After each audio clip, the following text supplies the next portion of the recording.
కల్పనా చావ్లా. ఈ పేరు తెలియని వారు భారతదేశంలో ఎవరూ ఉండరు. అంతరిక్షంలో అడుగుపెట్టిన తొలి భారత మహిళా వ్యోమగామి. 1962 మార్చి 17న భారతదేశంలోని హర్యానా రాష్ట్రంలో కర్నాల్ పట్టణంలో జన్మించారు. తండ్రి బనారసీ లాల్ చావ్లా, తల్లి సంజ్యోతి చావ్లా. పరిస్థితులు ఎలాగున్నా కన్న కలలి నిజం చేసుకోవడమే అంతిమ లక్ష్యం అన్న ఆమె తండ్రి మాటలు కల్పనపై ఎంతో ప్రభావం చూపించాయి. కర్నాల్లోని ఠాకూర్ బాల్ నికేతన్లో సీనియర్ సెకండ్ ఇయర్ స్కూల్ పూర్తి చేశారు. చిన్నతనంలోనే ఏరోస్పేస్ ఇంజనీరింగ్లో ఆసక్తి వ్యక్తం చేశారు. తండ్రిని ఒప్పించి చండీగఢ్లోని పంజాబ్ ఇంజనీరింగ్ కాలేజీలో ఏరోనాటికల్ ఇంజనీరింగ్ పూర్తి చేశారు. 1984లో అమెరికాలోని టెక్సాస్ విశ్వవిద్యాలయంలో ఎంఎస్ పూర్తి చేశారు. కొలరాడో యూనివర్సిటీలో పీహెచ్డీ చేసి 4 ఏళ్ల తర్వాత డాక్టరేట్ పొందారు. 1983లో విమాన శిక్షకుడైనటువంటి జిన్ పియర్ హ్యారిస్ను వివాహం చేసుకుని 1990లో యునైటెడ్ స్టేట్స్ పౌరసత్వాన్ని పొందారు. 1994లో నాసా వ్యోమగామిగా ఎంపికై ప్రపంచమంతా తన పేరు తెలిసేలా చేశారు. 1997లో మొదటిసారి Columbia space shuttle robotic arm ఆపరేటర్గా అంతరిక్షయానం చేసిన మొదటి భారత మహిళగా చరిత్ర సృష్టించారు కల్పనా చావ్లా. మొదటిసారి అంతరిక్షంలో 376 గంటల పాటు గడిపారు.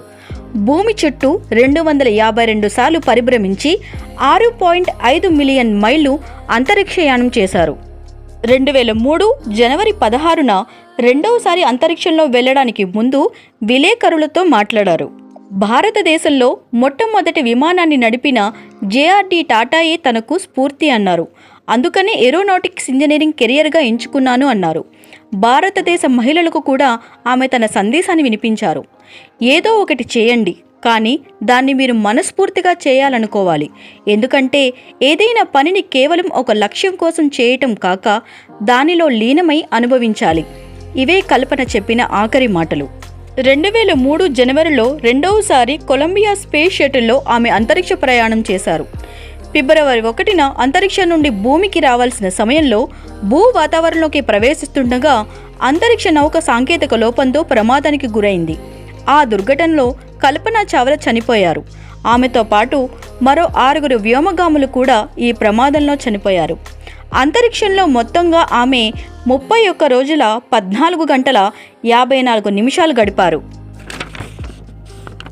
ఆమె మరణానంతరం Congressional space model of honour అందించారు. అంతేకాదు పలు సంస్థలు, విద్యాలయాలకు ఆమె పేరు మీదుగా నామకరణం చేశారు. అంతరిక్షంలో ఏ చిన్న పొరపాటు జరిగినా బూడిద కూడా మిగలదని తెలిసి కూడా ధైర్యంగా ముందడుగు వేశారు కల్పనా చావ్లా. మరణాన్ని సైతం చిరునవ్వుతో స్వీకరించిన ధీర మహిళ ఆమె. తన జీవితం నేటి తరానికి ఎంతో స్ఫూర్తిదాయకం. పట్టుదల, కృషి, అంకితభావం ఉంటే సాధించలేనిది ఏదీ ఉండదని ఆమె నిరూపించారు. ఈరోజు మార్చి 17వ తారీఖు కల్పనా చావ్లా గారి జన్మదినం.